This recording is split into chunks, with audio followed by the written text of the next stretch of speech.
because of Nicky recovering so fast, was so unexpected, that Ferrari signed the contract with Carlos Reutemann, because he said, in Monza, we will race with Carlos Reutemann and with Clay Regazzoni, 2 cars. So Nicky said to me one day, say, look, I am ready to test the car. Ready to test the car? Yes, I want to test the car because I want to race in Monza. Okay, let me inform Mr. Ferrari. Okay, but tell him that I am ready. And Mr. Ferrari said to me, listen, in the contract, he has to show me that he's fast and that he's fit to race. Tell him to come to Fiorano. We prepare the car. If he's fast and if he's fit, I cannot stop him. You cannot prevent him from racing. Yeah. You have to give him a car. But we already have 2 cars. Okay, we prepare a 3rd car. That was another mistake because, 3 cars in Monza, Nevertheless, we fixed the day of the test. Nicky, you can come, but you have to show to Mr. Ferrari that you're fast and fit. When he arrived, that is a vision that I can never forget in my life. Nicky arrived in Fiorano with his plane, that apparently he also drive himself to come to Bologna. He was so pale, he was plenty of scare, he lost air, he cannot close well the eyes, was like a ghost. How excited was he to be getting back in a racing car though? Can you remember that? He was very cool, very cold, very determined, He went into the Fiorano office to put the overall. He came out with the overall that was very large, because he lost, 10 kilos. He came into the car. Cuoghi helped him to put the safety belts. He made 2 laps, very slow. He came back to the pits.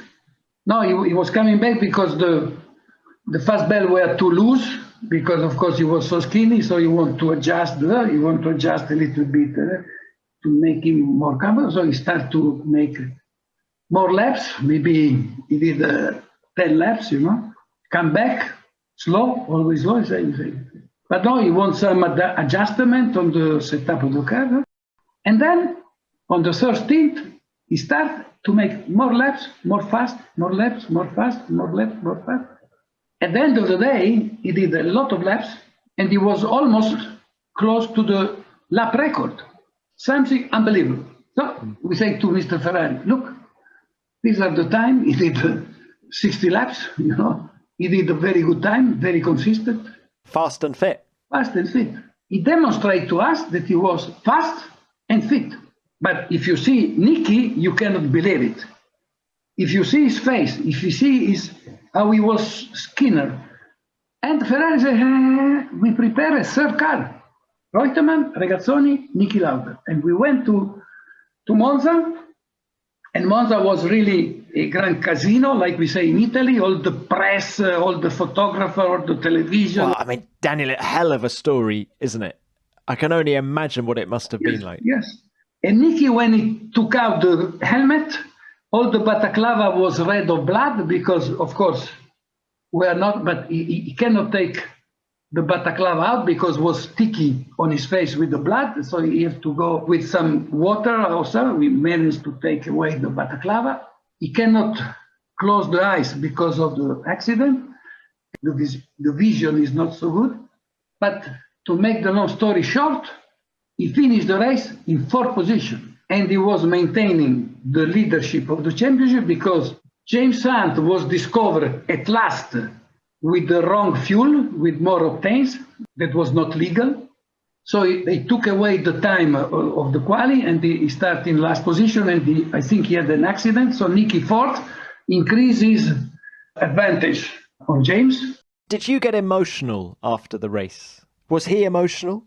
Yes, you have to stay cool. Otherwise, if you lose to the emotion, you are not professionally fit. You have to think what is your job, and you have to stay cool and avoid that the emotion take advantage of you. Otherwise, it's a completely mess. I try to keep Nicky alone as much as I can without everybody want to have an interview, photograph, etc., etc. So what I did was really to keep Nicky a little bit away from the chaos, but very little I can do. But the emotion, of course, inside me was a lot, but I have to show that I am cool, that I can speak with Nicky and with the engineer cool. And Daniel, in your 40 plus years in Formula One, was that the single most impressive performance that you ever saw?